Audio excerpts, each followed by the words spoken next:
I didn't have a lot to be down about, if I'm being honest. I just felt low. I went and saw a great guy over at Wentworth. He treated me for lunch. It was, it was amazing. I drove back and just felt a bit, one of those. And then I thought to myself, what have I taught myself here? That is, Jesus Christ, what have I got today? Who am I today? Where am I going today? Just reminding yourself of where you're really at, and it's teaching yourself to actually take those moments and just accept that they are what they are. Don't fight them. It is just a part of it. You can't constantly be up there. You have to, I certainly say I used to have bad years, then it became bad months, and then it was low weeks, and then it was low days. Now I just train myself to kind of recognize that there's a reason why I feel like that. That one was because I drunk 5 or 6 days in a row, because I had like 9 or 10 days holiday. I'd had a gin and tonic every night and a glass of red here and there, and I had a few more than I needed to on the Sunday. And it does, alcohol makes you feel a bit shitty. And I think that was all it was. And I just thought, you know what? It is what it is. I am where I am. Actually, man, I've just been to Wentworth to meet a guy who's really inspiring, who I can learn from. I've just had 2 great calls with 2 of my team. I've just had a great message from a client. I've got 3 beautiful kids. You start reeling it off and thinking, have a word with yourself. Do you know what I mean? And it's just trying to remind yourself of what you've got and who you are, and moving on from there. But being cool with it's the first thing, right? Yeah, it's that acceptance, right? It's just first of all being like you said, well, I feel like this right now, and that's okay. It's okay to feel like that, and then it's from that state shifting it, right? Like I know even just before this, had a new client who said they want to sign up. Fantastic, celebrations, great. But then 9 seconds later, I get a message, something else that's not even negative, but just something that I didn't want to read right now. And then that's what my focus is on, right? And then it's like, wait a minute, even just from being on here with you for a couple of minutes, it's like, yeah, actually, what about that? And the other 17 things that were fantastic that just happened before that. But we are so conditioned by 24-hour news environments sometimes to focus on what we haven't got, to focus on that person and wish I was like them, and so on and so forth. And actually, do you know what? We've all got unique talents, gifts. We've got so many things in our own lives that we can be totally grateful for. One of them is the fact that we are here right now. And, it's cool to have those thoughts. I think, do you know what? One of the things I've learned in the last 12, 18 months with so many challenges and changes is the fact that actually I'm all right with challenges. I'm all right with changes. I'm all right with situations. In fact, the more I get, the better I become. So actually the dips and the lows are actually part of my training and my growth. And you just got to try and be strong with your perspective. So as you were saying that about how actually lucky we are to be here. I haven't really said this very publicly, but a couple of weeks ago, I had my first experience with plant medicine. So I was at a ceremony, and one of the things that really came up for me, for those of you who don't know what it is, I'm not going to go into it now. Have a quick Google. It's a lot to explain, but essentially what I realized was at the ceremony, and the message I received was this lack of self-worth, and actually not having, and this is something I had no idea about consciously. I thought, yeah, I'm great, all these things are going on, but actually really deep down inside, once all the armor was stripped off, there was this feeling of lack of self-worth. And after sharing this with the shaman, who's the person who basically kind of takes care of everybody, he just said to me, you are an impossibility. The chances of you actually being here are next to zero, genuinely. And just for that alone is so much to be grateful for. And that in itself is enough to be more than worthy for, and it's a real reminder just how lucky we are to actually be here. And it's like, great, you can say that and you can hear that, but actually embodying that gratitude. And this is what I've learned. Like, we hear all these things and there's so much great content out there. That's great. Sorry, go ahead. No, do you know, oh man, that hits home. And I'll tell you why. It takes most people a life-threatening experience or a situation that's really bad to shape people into being more grateful about their life. And we are an impossibility, and that's a really cool way of looking at it. And it totally is that. And you know, let's be honest, we're not here forever. We're here once. I know you're going to hear that time and time again, but fuck's sake, you know, let's make the most of it. Let's do the things that scare us the most. Let's get out of our comfort zone. You know, most of us don't know what we don't know. You know, I'm working on some passion projects now because I'm thinking I'm 45, 46 this year. In my head, I'm half time in life. You know, I'm at half time, I'm off the field, I'm in the dressing room, I'm coaching myself saying, you've had a decent first half, you know, first 20 minutes, you're a bit all over the place. Second 25, you've done really well done. But we do have there's a lot of challenges around self-worth, and that's down to so many different factors. And I think, you know, I do think things like guided meditation, or looking at certainly, you know, looking at your strengths and looking at what you've got and who you are. And sometimes you have to go out of yourself to do this, because let's be honest, if you go to your family and say, what do you love about me? They're going to lie to you, and so on and so forth. And, you know, anyone tells you what you want to hear, but there will be people that you know around you that will be able to give you some feedback that you need to hear. One of the things is we're so great to our best friends. We big them up, we empower them, we give them the strengths, but we don't give ourselves the same level of respect. And you need to be best mates with yourself. You need to look in the mirror and say, look, do you know what? That's the person I need to be honest with. That's the person that I need to remind and be a great person to first. That really hits home with me, and I know that's true, has been true for myself. To be honest, even now, it's still stuff I'm shifting through. It's so much easier to be there for somebody else, or sacrifice for somebody else, or help somebody else. But, you know, what about this person first? You know, they say to put on your, you know, to put on your oxygen mask when it falls down on a plane on yourself first, for a reason. You're useless otherwise, to be able to help other people, right? And it's to me, the big reason why that comes down to self-worth. That's what it's been for me, you know. And it's just such a powerful reminder to always put yourself first. And when I first heard that, I thought that sounds a bit selfish, and in some ways it is. But people get confused with selfishness and actually self-love, self-care, self-acknowledgement. Yes, it's not selfish. You kids grow up and they really do have a good opinion about themselves, and they are confident in who they are and their uniquenesses and their gifts and their skills. You don't call them arrogant. You don't call them selfish. You pat them on the back, you send them on their way and say, carry on being who you are, being your best, right? We've got a bit of a condition going on in this country. This country's not helped itself. We love the underdog. We love playing victim. We love going down the road of, you know, woe is me, and, you know, misery loves company, birds of a feather flock together. It's the same shit. Listen, it's a choice. It's a choice. Learning to love yourself is a skill we have to learn. And actually, it's a skill that we should be teaching kids at school. What are your talents? What are your strengths? How do you deal with this? Teaching resilience, giving people the tools and the techniques to understand why they think in a certain way. And actually, it's all right to have a shit day. It's all right to think badly. It's all right to think like this. It's all right to think like that. It's okay. First of all, don't try and fight it. It is part of life. It's around about you at the moment because of various situations. It could be because you've had 5 or 6 nights having a little cheeky gin and tonic and a glass of wine. It could be that you're smoking pot. It could be that you've just burnt yourself out with work. And it could be that your best mate, really down treads you. You know, it could be that people just don't believe in you, that you've got the wrong environment. You know, there's so many factors.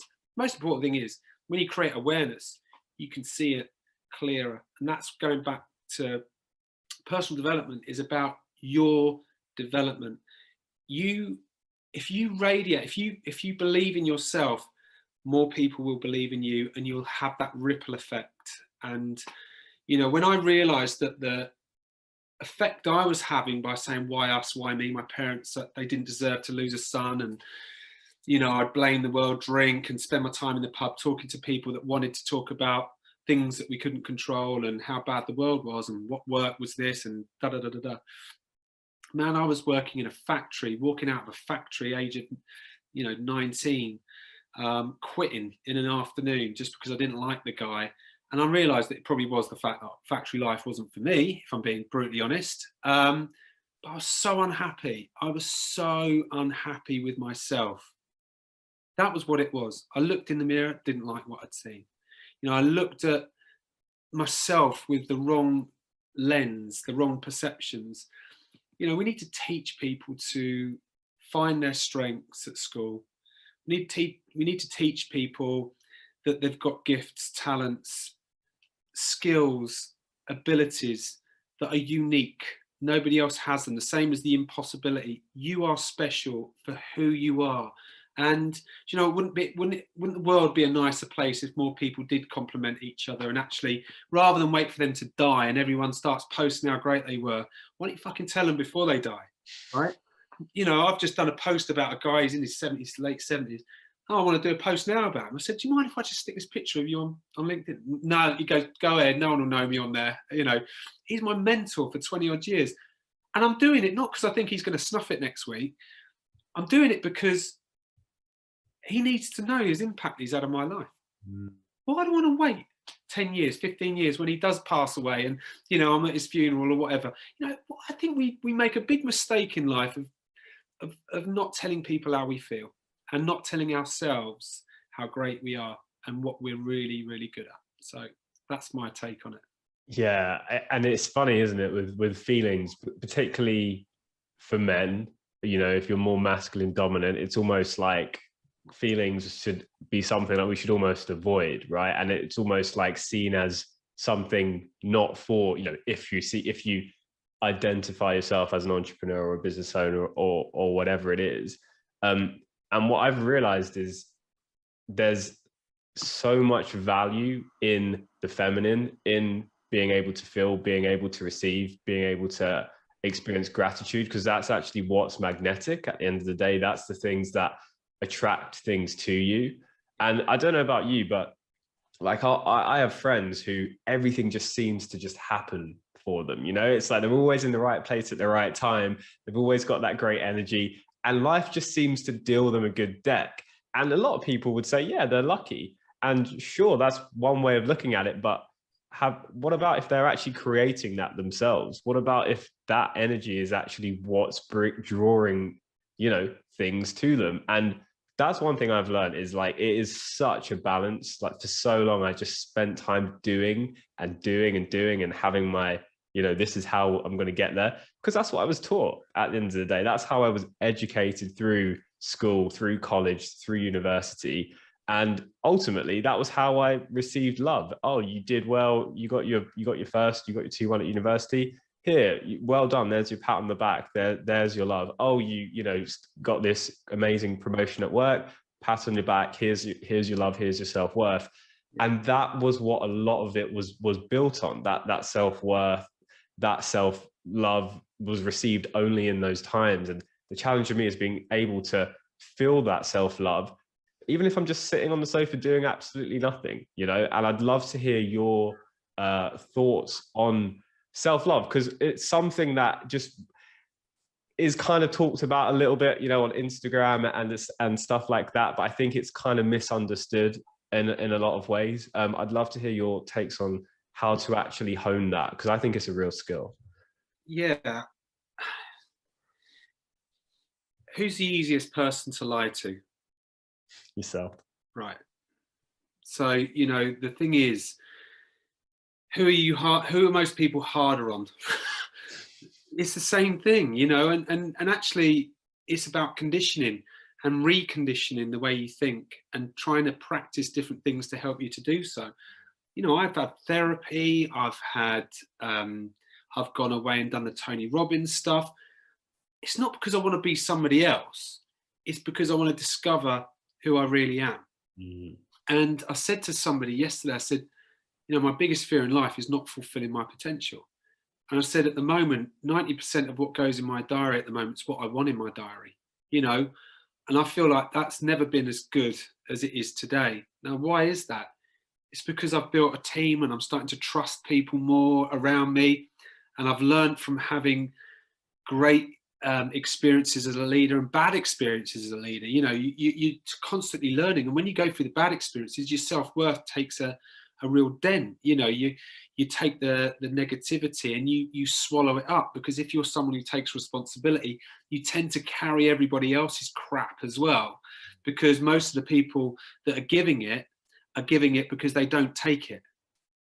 Does that make sense? Yeah. So they're dishing out the blame on you. You're a responsibility taker, going, do you know what? I take responsibility for what's happened, or this situation and that situation.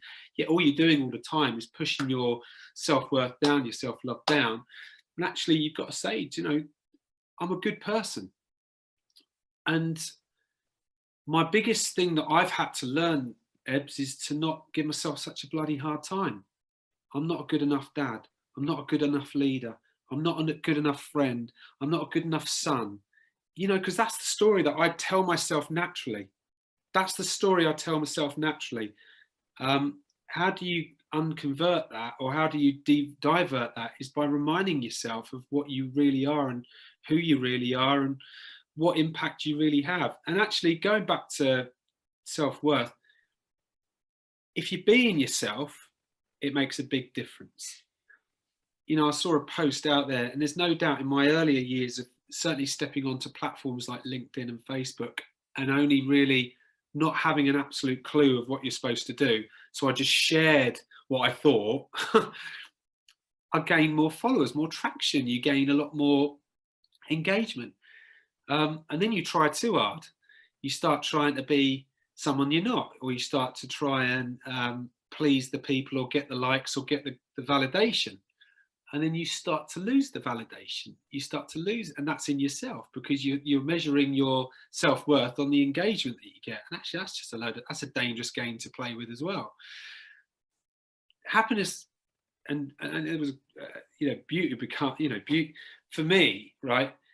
I look at people who I admire the most. It's those who are you just know that they are totally happy with who they are. They don't really care. They care, but they don't really care about what other people think of them.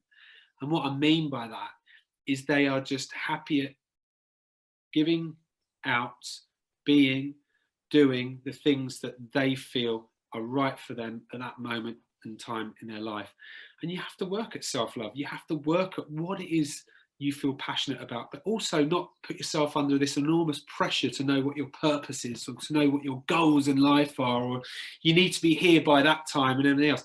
Sometimes you just got to be in a little bit more of a moment, like I am now with you, and actually coming onto a call and just think, I'm just looking forward to having a chat with you, not to build myself up over it, not to knock myself down if I said the wrong thing. What comes out it's supposed to be, and that's how life is. I love that. And one of my favorite quotes, I think, is by Albert Einstein, is being yourself isn't the best way to influence other people. It's the only way, and actually that really holds a lot of weight with me, because when somebody is really themselves and you can sense that in them, and that, like you say, you're not worried about slipping up or saying the right thing or how you're going to be perceived, then there's just so much resonance. And it's actually, for me, like the big learning point on this is saying, okay, well, it's okay if not everybody agrees with what I'm actually saying, and it's okay if people disagree, because at the end of the day, I'm just sharing what I believe is what I believe, right? I'm just sharing and in the right environment, people will respect that. And equally, you respect being challenged as a leader. The more you get challenged by people who have got solutions to back up the challenges, the more respect you're gaining and around your peers. And I think, you totally. There's a quote that I have downstairs: "Beauty begins the moment you decide to be yourself." I think it's Coco Chanel, right? And you got to go, do you know what it is? There's nothing more beautiful than someone who really knows themselves. Yeah. There's nothing more ugly than somebody who is trying to be someone else. And that's the same when you're on a listing, right? And you're forced to do a presentation to someone and try and sell something that you don't believe in. That's why you don't win the listing, because you're coming across like an arse. The moment you start asking questions that you believe are the right questions because you want to help someone to get to their outcome, it all starts to click into gear, and it's the same what you said, that challenging a vendor because you feel it's the right thing to do. if it's the right thing to do and it's what you believe in, do it. You know, it's better that you do that than hide behind it and then get stuck a few months down the line. So it's the same with clients, isn't it? You have to sometimes decide that you can't work with everyone, and that's just another thing. And when you're, you know, I'm guessing that like your teams are, you know, very fortunate to have somebody like you who's able to coach them and, you know, able to teach them and give your guidance of what you've learned along the way. You know, in estate agency right now, you know, there's a lot, let's face it, there's a lot of agents who are out there having to hit KPIs and under a lot of pressure to follow a system and follow a process, which sure, to some extent you always need. But what's your approach to that? You know, when with your teams, how do you coach them and mentor them in that sense? Do you know, we've just been talking to Gemma about this today. She's my operations director. She's a coach to our directors, and she's just an amazing person to bring into our business because she is no nonsense. So I think people are a lot clearer today working for us than they probably were in the past. Let me just open the door for our dog.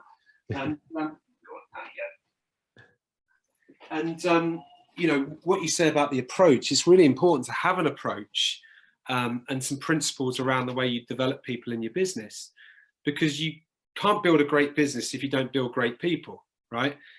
So we just have to understand as a business, what does a great person for our business look like? Well, they've got to have certain values. They've got to believe in certain things the way that we wish it to be done. And they're the principles we need to have a shared vision around. Then when they come in, they need to have an expectation.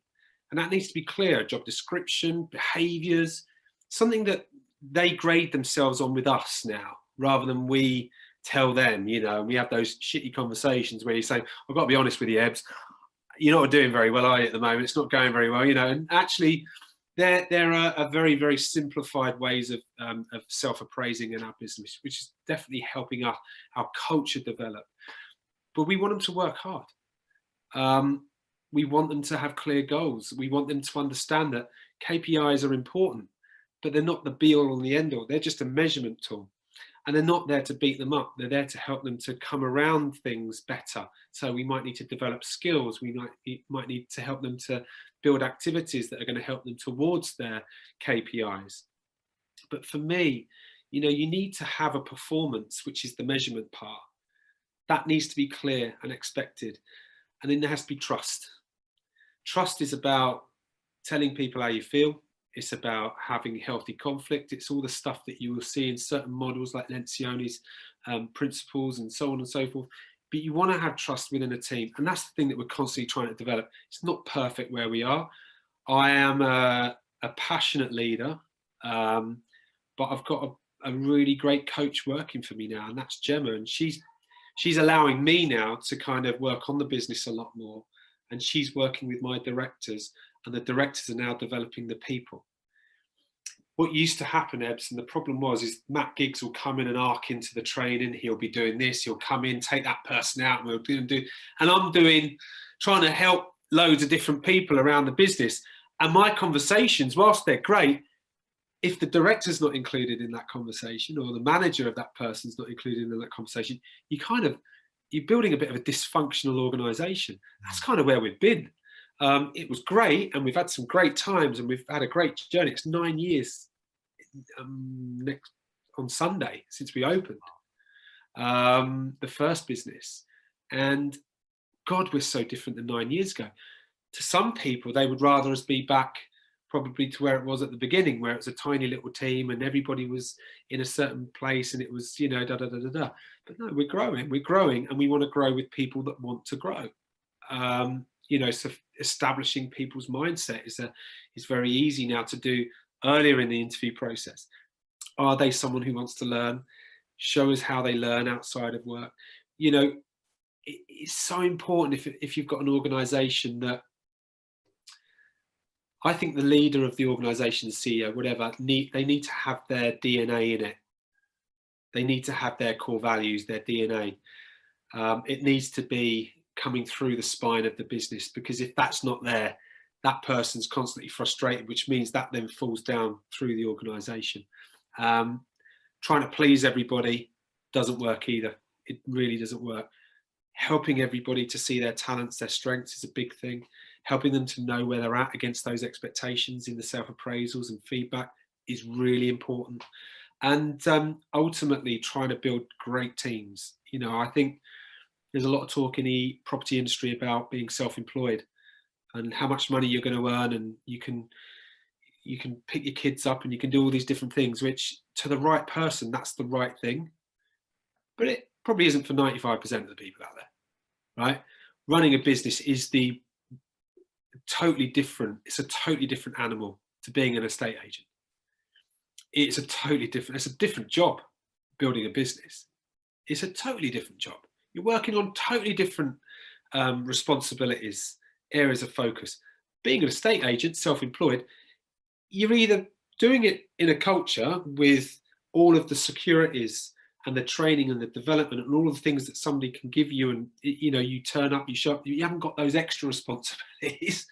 You go back and you do your job, or you go and do it yourself and earn all the commission.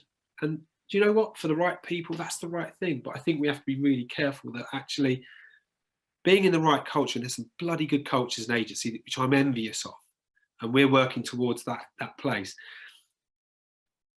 That's life-changing for people to work in those. And for the right people, that's the best place to be. They can see their career. They've got the opportunity to not feel scared about their growth or to make mistakes or whatever. And actually, they haven't got to worry about them not bringing in any money and having all of that fear kicking around, which can often happen in people that take that big leap. So, you know, I think, sorry to answer it in such a long way, there's a lot that I need to do to get better myself, if I'm being totally honest, which is why I'm hiring better people than me in my business right now. I love that. I just love the rawness of that as well, you know. And one thing that you touched on that I felt was really potent was trust, because there's a lot of probably like estate agents who might be a bit smaller listening to this or growing, and this is also for myself, so it's a totally selfish question as well. Yes. As you grow, you delegate responsibilities. You know, maybe you were, you know, a really great valuer, then you started out your own estate agency, and now you're having to get somebody else to do the valuing for you, just as an example, right? With that and delegating that responsibility comes a lot of trust, and that can be difficult to let go of, right? What's your journey been like with that? Because you've got 9 businesses, right? You've at this point, if you don't have a good amount of trust, then you're going to be in a lot of pain a lot of the time. So I'm sure you've gone through a journey with that yourself. Yeah, you do. And I think trust is something that is reciprocated. I think there's a lot of great people that really appreciate that freedom and trust. And if you only look at your own examples, when you've had a leader give you responsibility, the people that are going to grow your business and work with you are the kind of people that take that responsibility and they run with it. What happens most of the time is people are blocked. They're blocked because what the person in charge of them is saying is, I don't really trust you to go and get the results. I don't trust you to deliver. You got to get out of the people's way. That's what I'm doing at the moment. And, you know, for me, getting out of people's way is if I want to achieve what I want to achieve and I want to be where I want to be, then you need to accept the fact that people are going to need to be given the responsibility and the trust. When I first started the business, and in the first year, I hired a guy just after the first year called Ollie, who's still with me now. And he came in as someone that I was going to train. He'd been doing the job for a long time, but he'd been totally conditioned to do it in a particular way, which was I've got to go out and win the instruction. I've got to go out and win the instruction. You know, it's all about numbers. It's all about numbers. And actually, what he brought with him was a great work ethic. He brought with him a really, really, really, really great mindset in terms of, you know, he really thought he could do it and so on and so forth. But we totally needed to change his approach. And as we had changed his approach, he developed more trust with his clients. In other words, you know, you can make a sale and earn a commission, or you make a friend and you earn a fortune. That was the thing that I kept bantering on at him. You know, people don't use you because of the fee. They don't use you because of the price you've put on the house. They use you because of you, right? And they trust you. It's very difficult to lose an instruction if you've won trust. So I kept talking about, and gradually over time, picked up the mantle. So I went from listing 100% to listing 75% to listing 50% to listing 25%. And gradually 2 years down the line, I was out to like 10 or 15% of the valuations. And in 4 or 5 years down the line, building other businesses. So it took me 4 or 5 years to really get business number one to a place where it could allow me to do that. Then for 4 or 5 years, I've let business number one probably slip. And what I mean by that is that standards need to be a lot higher in there than they've been, and we need to get some of the processes really clear. We need to get the people on the right track. And that's what we've done in the last 6 months. We've brought in a new manager to work alongside Ollie, and actually things are moving in a really good direction. Now, we've been the market leader throughout the whole thing, but that's a danger being market leader. Danger of being market leaders, you think everything's okay. It's not okay. Listen to your clients and then watch the culture. Listen and watch the culture. What's the dialogue? What's going on in there? Unfortunately, we've grown some other businesses and they're at that really great point 2 or 3 years in where they're doing really well. They've got a tight-knit team. It's showing this team now that they need to up their game, right? So you kind of back round again doing version 2, which is where we're at now. And I just think trusting people is a pleasure. It's a really nice thing to do, even as a control freak like I am. It's like, wow, you're saying a hell of a lot, but what does that person need from me to make sure that they succeed? They need to know that they can fail. They need to know that they can make mistakes and they can tell me what those mistakes are. They need to tell me that they've lost some. Because at first I had moments with Ollie where I'd see something go on the market and go, oh, did we go to that one? Oh yeah, I lost that one on fees. And there was a month where he lost like half a dozen in a space of a couple of weeks. And it was an Easter weekend, bank holiday Monday. So I called him up and said, come on, because he gave me another excuse, which was, it's all down to fees. It's down to fees. So he came round and said, bring the valuation chase book, which we had at the time. And we went through the chase book, Ebbs. I said, right, go back to the beginning of the year. So he was like back 3 or 4 months. I said, how did you get on at that one? Now it was highlighted green, which meant he got it on the market. He said, yeah, got that one on. I said, brilliant. Why did they come with you? Oh, because of X, Y, and Z. Was there other agents out there? Yes, there were. Were there cheaper agents out there? Yes, there were. Okay. So you won that one, did you? Yes, I did. Right. And we got to a process where he realized that actually, in the end of it, you can't have it both ways, And he will talk to you about that day today. And at any point, he's never since then used fees as an excuse, because it is an excuse. It's a total excuse. It's an easy out. And actually, going back to trust, I needed him to know that he could just tell me that he's not built a great relationship with that client. And then we can unpick that. That's brilliant training, by the way. That's definitely gonna be a cliff. I love that. But I think actually, I'm glad you touched on fees, because it's always a pertinent topic, right? It's always coming up. When we speak to an estate agent, fees always come up. We're at this percent. We want to push it up to here. In your view, because obviously this is something that you've had loads of experience with, I'm actually really curious to know, how do you set your fees? What is the actual process behind deciding what your fee is? It's a great question. I think it's one we probably need to revisit. I think what I'm learning about building a business is that you shouldn't leave we've left the first business kind of because it was number one, it's doing all of this, just leave it, it's fine, it's fine. We set the fee at 1.5%. Most of the agents in the town were between 1 and 1.5%. I wanted to be the one that charged the most. Why? Because I believe that I'm the best at the job. Now, telling the client that is another thing. You have to demonstrate it. But, now they're all under 1% and we're averaging probably 1.4 in that region. I think we need to be pushing that up and listing less if we need to. Now, I haven't said that to him yet, so we better not go too far into this clip. But, what you charge is what you feel you're worth. So you talk about self-worth. Self-worth is your net worth. So if you're an entrepreneur, a business leader, there's not many that I know that have got a high net worth, and yet their self-worth's down on the ground. one doesn't come without the other. You might get the odd fluke, but one doesn't come with the other. So you've got to work on your self-worth to build your net worth. And how you do that is from all the principles that we've shared and hundreds of others. Your fees are the same, right? I know I would pay an agent 2% to sell my house, 100%. And I could look at any vendor in the eye and I'd say the same. Because I believe that the greatest agents, they work for you. They negotiate for you. They demonstrate a difference. And if you're only paying them on the result, which is at the end of the transaction, the vendor is in the stronger position. They're the ones, oh, Jude, bless him. Look, he's on. I'm doing a video, my little man. Popcorn. Got 3 kids. You might have to delete that bit, but anyway. We'll cut that bit out. That was brilliant. Gold. Gold. But yeah, just do a little blur out. It'll be funny. But the point is, you know, a lot of people think they need to charge this or they think they need to charge that. What do you believe you're worth and why? You know, what do your clients feel your value is? What do the clients really need for them, not for you?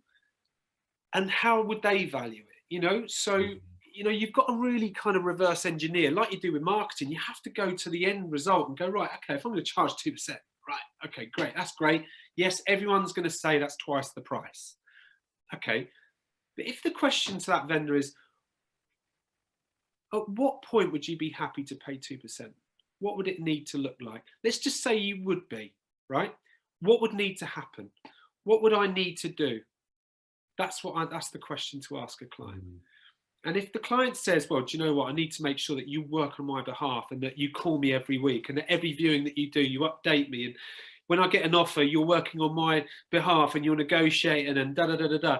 And you know, they're going to come up with stuff. The fact is they don't pay you it until they're happy with the process and the end of the situation. So, you know, estate agencies like nothing else. You're doing it, you're devaluing it, aren't you? In so many areas by saying, we don't, you know, we will charge you 1%, or if you ask nicely, I'll negotiate down to 0.75.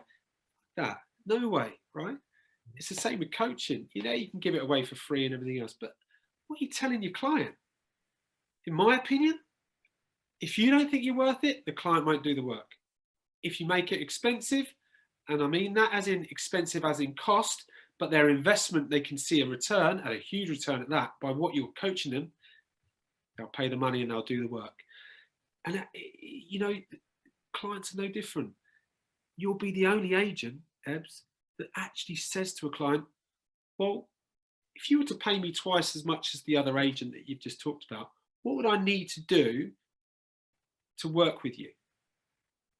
Just what would I need to do? What would you need to see? How would it need to look? Just play with me on this, you know. And my God, if somebody asked me that question, I'd be thinking, this guy's going to work for me. He's working for me. And I think we negotiate badly as an industry. You know, we negotiate with a scarcity mindset. I'm going to lose the business. You don't lose anything, you learn.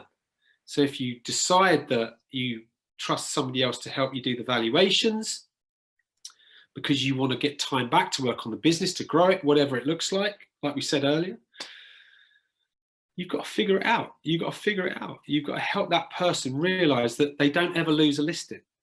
They learn. You either win or you learn. And if you've got something to learn from, it's normally because you haven't built trust. And if you haven't built trust, because you haven't asked the right questions, you haven't understood their needs, and they don't feel that you're the right person to get them to their outcome. Are you telling me if someone thinks and believes that you've agreed the price strategy that needs to go on, and you've seen the route from here to here to here to here to get there, and they feel confident that you're the right person to do it, and you've got trust, you've got credibility and respect, and you ask that question, you know, come on, right?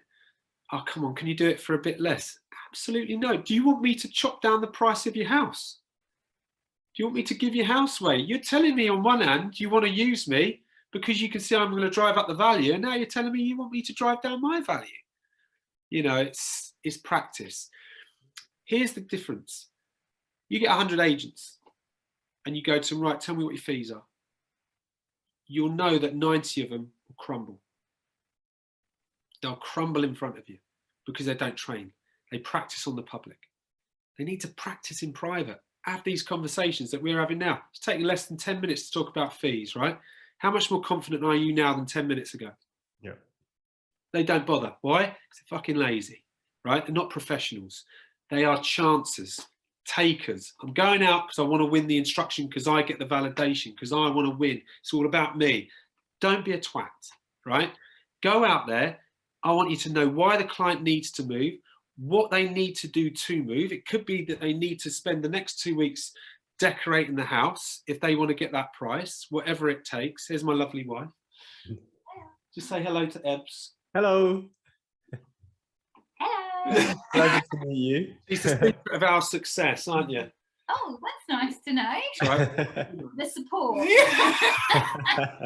Someone needs to do it. Actually, Melissa introduced me to Tony Robbins for Ebbs, for your benefit. Yes. Oh, amazing. So Ebbs doing a podcast, so we probably shouldn't be doing this right now, but this man is interested in doing the whole thing. He's done the Unleash the Power with him. Oh, okay. So there you go.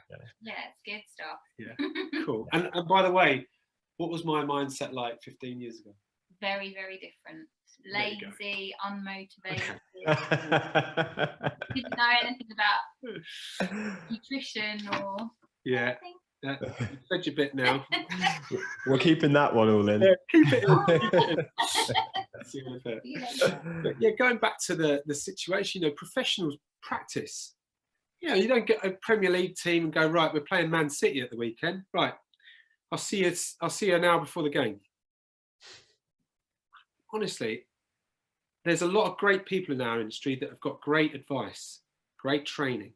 There's some of the best training that our industry needs. It's in the industry now.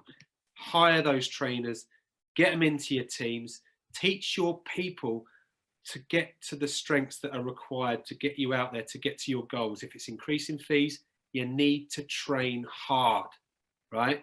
Throw the objections around, get into a room, be uncomfortable, because it's only when you're uncomfortable that you break through. And unfortunately, most people want to be nice and comfy, and that's why they'll say, yeah, okay, I'll drop the fees. No, yeah, come on, that's not what it's about.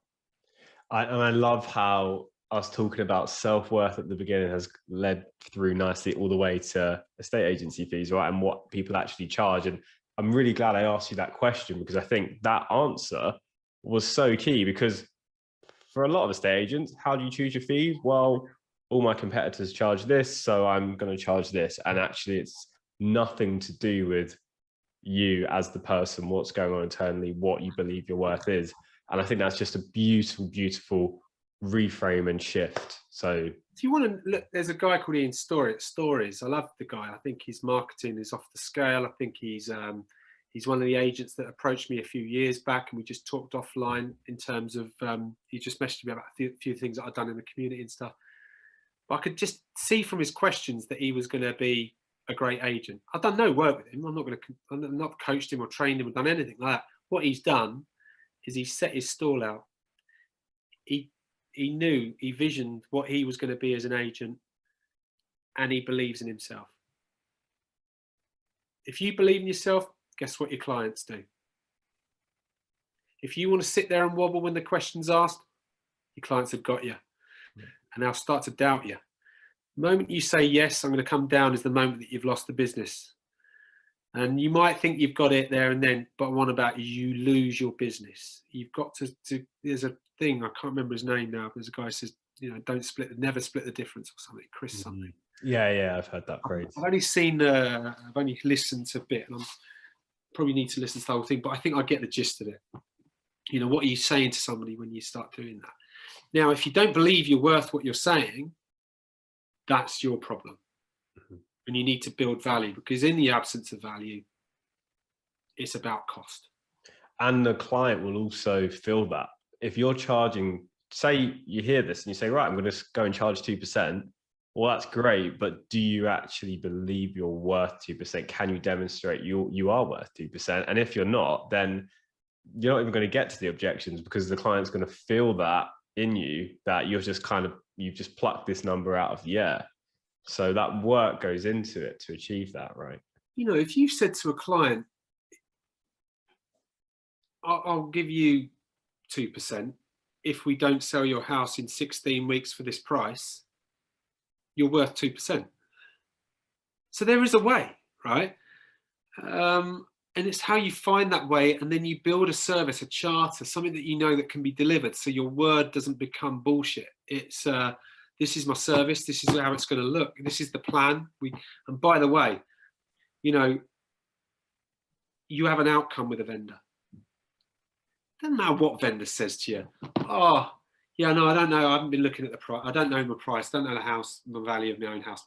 Bollocks. They all know their value. They all know what they want. They're not stupid. You only have to go online, spend 10 minutes doing it. So the valuation piece is about a conversation around their needs, their timeframes, because that will dictate the way you set the price, right? So when you've set the price and they've told you the price to set, you go, tick, we've done that part together, you know, and rather than, oh, I think it could be 400. I think we should try at 400. Don't be an idiot. Don't ever tell them that, right? First of all, how long do you want this process to take? What's your outcome here? Do you want us to get the best price, the very best price that there is in the marketplace? For us to do that, selling it before it's hit the market isn't getting you the best price. You know, I'm seeing at the moment, everyone's getting a bit excited because it's, you know, you saw my son there stand naked at the door a minute ago. I reckon he could sell a house today. That's how easy selling a house is right now. Getting the best price. That's the bit you're paying an agent for right now. Getting the best buyer and the best price, that's when you know you've got the best agent. You know, that's when you know that they haven't just settled in. They know the vendor's going to take 320. Well, I've got them 320. I've got that price. No. The great agents, they make sure the buyer is paying their best price and the buyer thinks they're getting a deal, right? The vendor gets more than they're expecting because they've had those expectations managed from the off. That's when you've got happy clients. That's when you can call yourself a great agent. And by the way, that agent's worth 2%, in my opinion. And that's where the market will end up. You'll end up with a third of agents to start to re-believe that there's value in agency again. You'll have the usual idiots that think that you can sell something for nothing. And one thing that crap salespeople do really well is they sell cheap, they sell low value. I'm not being funny. Assets, houses, no bigger asset for most people. That's all you've got, right? You want to put it in the hands of a professional? Fantastic. That's what it's going to be. If you want to put it in the hands of this clown, that's what it could be, right? You know, it's like a scalpel, isn't it, right? In the hands of a professional, you get the job done. In the hands of an amateur, you can do a lot of damage, right? The same. That's your house price, 400,000. You don't go down the street and go, do you know what? He's got a nice suit, or he's got a nice hoodie on, or whatever it might look like. I'm going to give him the business because he's telling me it's 0.5%. Don't be so daft, right? That's a lot of money. You've got to bring people with you on the journey of it's a skill, right? When you're talking about someone's asset, talk about their asset. Talk about the value of their asset, and that if they had that money on the table right now, would they want someone to take that off the table like they're taking their fees off the table? That is confidence, Ebbs. That scalpel analogy, take that onto your market appraisal next time you go. That's Tim Grover, right? Tim Grover, he talks about something else. He's the guy coached Michael Jordan. So if you want to read a great book, Relentless is one for winners, right? If you're a bit, if you're not into that kind of mentality, then it's probably not the book for you. But if you are about driven, getting better, pushing yourself to limits, Relentless is a great book. Tim Grover. Love that. I can't believe we're coming up to an hour already. This has literally gone by. This has been great fun. I want to wrap up with a few fun questions for you. Okay. First one I got for you right now. What is one of your biggest pet peeves within a estate agency? I must admit, there's a little bit of digging and around. There's a lot of judgment kicking around. Just things like dress code. In my opinion, I've never, ever found talking about the competition to be professional. So that's my fresh one for this week. You know, don't dig out the competition because they look like they've got a waistcoat and a nice suit, or they haven't, or they've got a hoodie. You know, if they want to wear a hoodie, wear a hoodie. If you want to wear shorts, wear shorts. If you want to wear a suit, wear a suit. I'm not going to, why would I want that to go through my mind? Why would I give two craps about what other people do or wear? If you're comfortable, you're probably going to be building a better relationship. So whatever, you know, I say comfortable enough to feel, you know, relaxed, but smart enough, in my opinion, to look professional. But, you know, I'm not one for, you know, strict dress codes, but I just think you just need to, some of that stuff's just, it just strikes me as a bit desperate. Yeah, and I think ultimately, if you're spending time talking about your competition, that kind of says a lot, really, about you know, about yourself. For me, I just don't. That doesn't. I just think, what, you know, like someone's trying to oversell something, right? It's that sort of feeling you get. Yeah. Don't. The moment you start trying to oversell your service because you haven't done a great job building relationships, it's that sort of point. It's trying a bit too hard, isn't it? You can feel that. You can get a sense of that. It feels a little bit icky, doesn't it? Totally key. It's, you know, all right. It's just do your thing. Don't worry about anybody else. Do what you want to do. Do it really well. Do it to how you see it and believe it. And the right people will come with you. You don't have to criticize everybody else in the process. We've already got enough of that going on in our country as it is. Yeah. Don't need to do it in our industry, which I believe, by the way, our industry has come on leaps and bounds in the 25 years that I've been in it.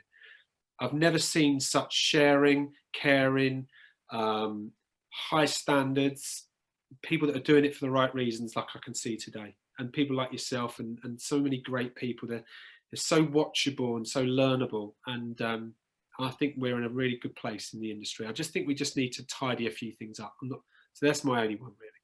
Love that. All right.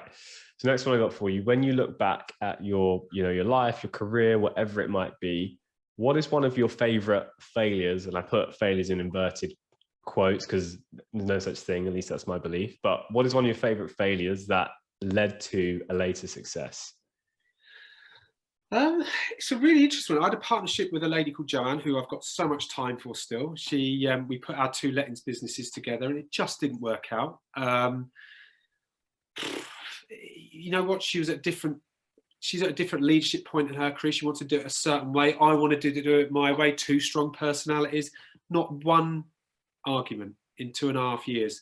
But it got to this time last year, probably pretty much this time last year. And I said, is this what you want? You know? And it wasn't. And it wasn't what I wanted. You know, the outcome was a difficult conversation that just needed to be had. And it was a great conversation, which allowed us to go our separate ways. She's happy. She's doing her thing. I'm happy. I don't feel that, you know, when you're going to have to go and talk to someone, it feels like you're trying to convince them to come on a journey that's not right for them.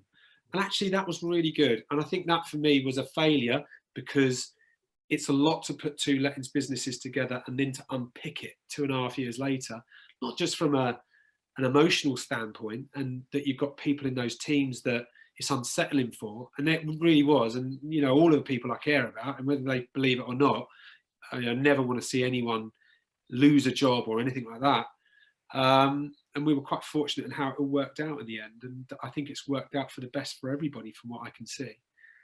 But it's led me to know who should I be working with going forward. So you talk about values and vision. If your values and visions are too different, it ain't going to work. It's like a relationship, isn't it? And one thing Joanne and I always had was a real honesty and transparency with each other. And I think it made those conversations that sound really difficult, really simple.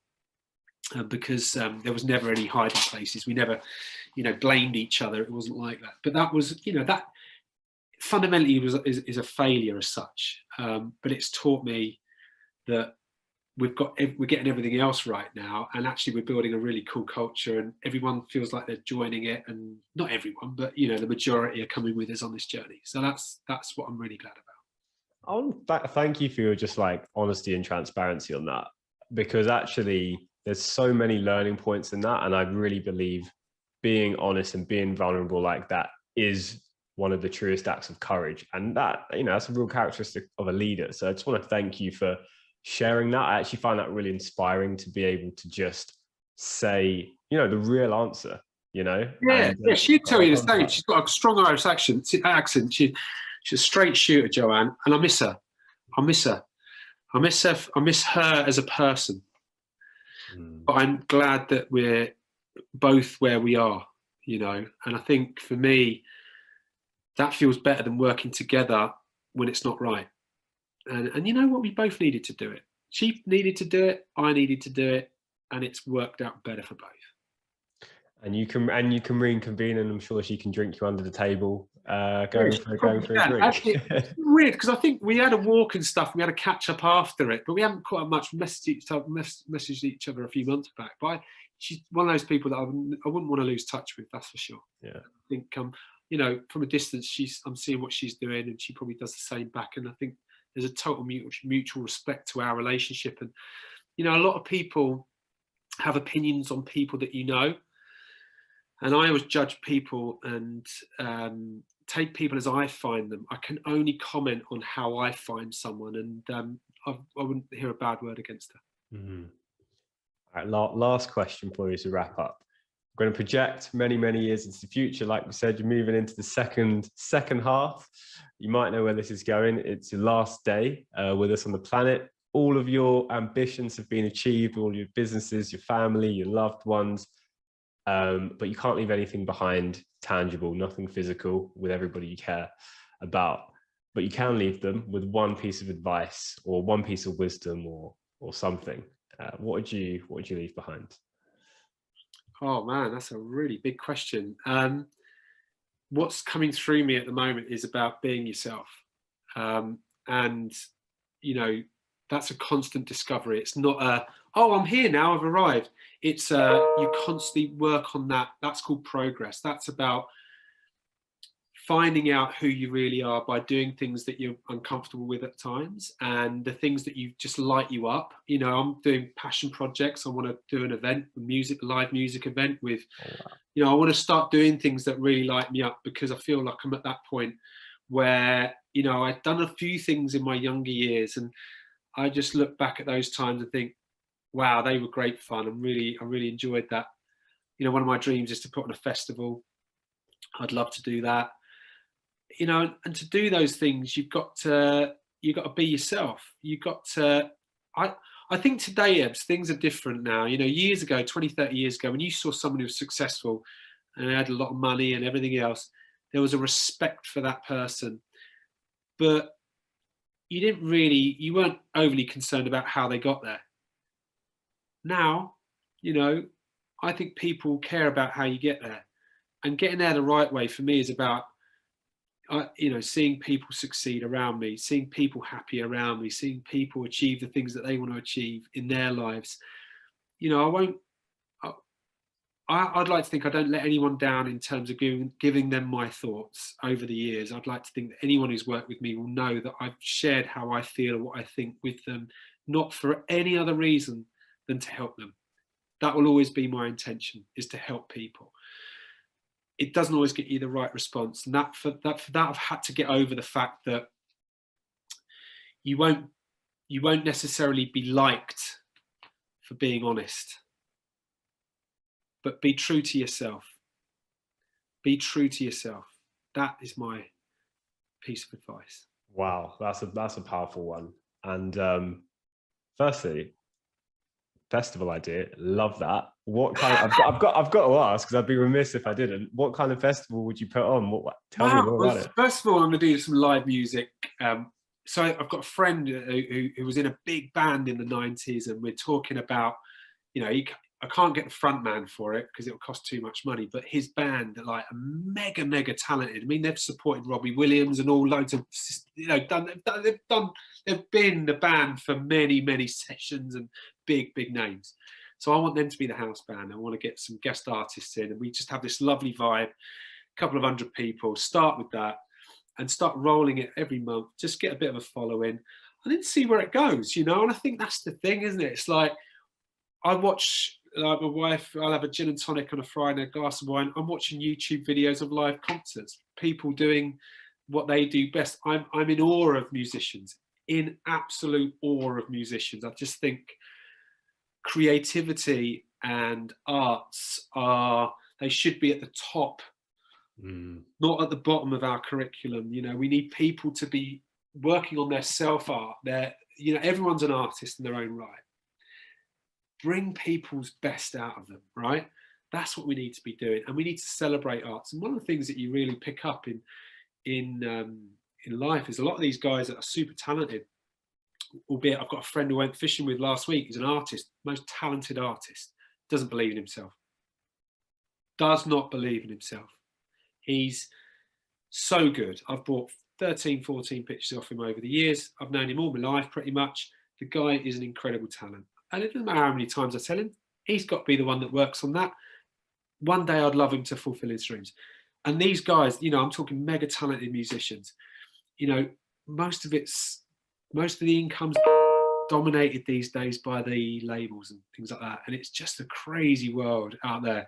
I'd love one day to see artists get what they deserve, creatives to get what they deserve, you know. And I think maybe one thing that we've all learned in the last 12 months is that we need more of that and less of the news. Yeah. And as someone who has a great appreciation for a lot of different forms of art, festivals being right up there, I'll be at all of them. I just want to say that I recognize you, mate, as an artist who chooses to express themselves through entrepreneurship and through helping other people. And that in itself is an art, you know, and I can see that, and the people around you, I'm sure, can see that and feel that as well. Really nice of you to say, man. And you know, when you talk like that, what goes through my mind is the people, and this is the diversion thoughts. You know, you have to divert the people that probably haven't appreciated my honesty over the years. You know, and actually, I've only done it because I wanted to help them genuinely, and I've always been respectful of that process. But you're right. You know, being an entrepreneur is an art. We're all artists. You're creative. You know, it's a thing that we should celebrate, and that's the magic. There's a great TED talk by a guy called Sir Ken Robinson. Watch it if you haven't. I'll check it out. Schools kill creativity? It is incredible. It makes you really believe that we are not on the right track with our curriculum. And it's not a knock at teachers, because I think teachers have got a hell of a job. You know, if you talk about KPIs, you know, flipping heck, they've got to work to KPIs for kids. I mean, have a word. You know, we should be teaching people to believe in themselves, to be themselves, and to be their best selves, not to freaking make them scared of turning up and doing exams and stuff. It's just a crime the way we're nurturing our children. Yeah, I agree. Someone who went through that, it was all driven by fear. You know, getting those results was all driven by fear. And actually, that reframe could easily be driven by inspiration, driven by love, driven by joy. Totally. Yeah. And, you know, fear, what is fear? You know, there's another subject for another day. But for God's sake, we should be, yes, you should do things you fear. You should break through your fears and so on and so forth, because most of them aren't real. But, you know, people lack, the majority of kids leave school and they lack self-worth, self-confidence, self-belief. For F's sake, that is just a criminal offence. They spend tens of thousands of hours being taught to think and feel things that they shouldn't need to think and feel about. Wrong. It's just wrong. And we're sending them off there. It's crazy. But there you go. We are where we are. Let's change it, hey? Let's do it. Yeah. I mean, this is it, right? We can all do this by doing our part, right? This is us doing our part. Hang on. There's a look out for this. The side hustle stories told by people who have taken their passion and energy to drive them forward to succeed. Ooh. So that, I've already done half a dozen interviews with people that have made successes of their lives through challenges and adversity. And, you know, the side hustle, the vision for the side hustle is to get self-education to the top of the curriculum, right? How you do it is just by interviewing people that have worked on their side hustle, knowing that education is what it is, but I want to be a musician, or I want to be a comedian, or I want to be a chef, or I want to be a what, you know, or creative marketing. But let's give people inspiration outside of school, because they ain't getting it in school at the moment. And that's not being disrespectful. It's just being truthful. Amen. And Matt, I just want to really thank you for your time and your energy, for everything you've shared. I feel like, to be honest, we probably could go on for about 7 hours. Yeah. But listen, it's been great, and I love what you're doing. Keep up the great work. People don't realise how much goes into doing these things as well, and you know, well done to you. Thank you, sir. Take care. You too.